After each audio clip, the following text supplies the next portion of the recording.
rero uburyo wakemura iki kibazo uri kubona hano imbere. Nk'ifoda iriho akabazo, amafoto ariho akabazo ndetse n'aya ndetse n'iyi setapu.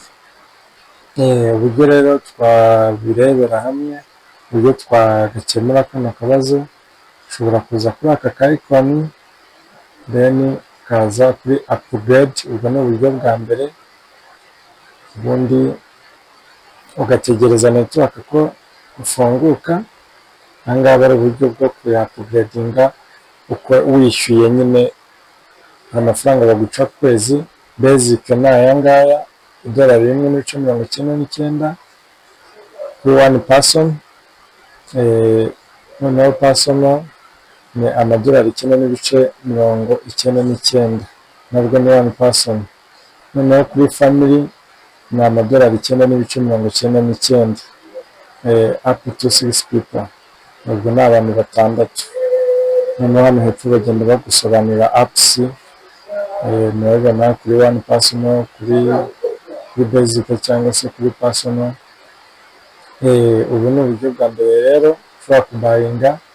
Ubundi buryo bwa kabiri, ushobora kuza aha ngaha ukaza hano kuri setingizi, ukemeza, ubundi ukaza kuri unlinki disipuriti, ukanilinkinga akawunti, ubundi ukaza hano kuri setingizi,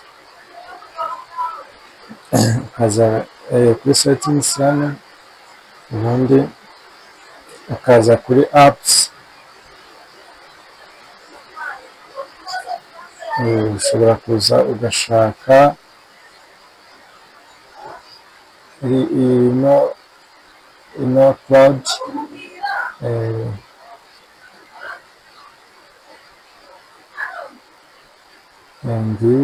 Microsoft OneDrive, ukayikandaho, ubundi ugakanda uninstall,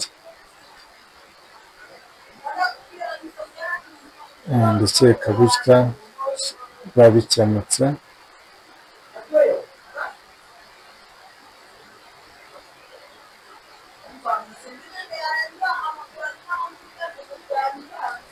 Rero mbibutsa yuko wakanda subscribe, ugatanga igitekerezo cyawe muri komenti. Niba hari ibindi video mwifuza ko twabakoreraho, tukabafasha. Akoze urabona ko ikibazo tayari cyakemutse, nako ka kabazo nta kakiriho.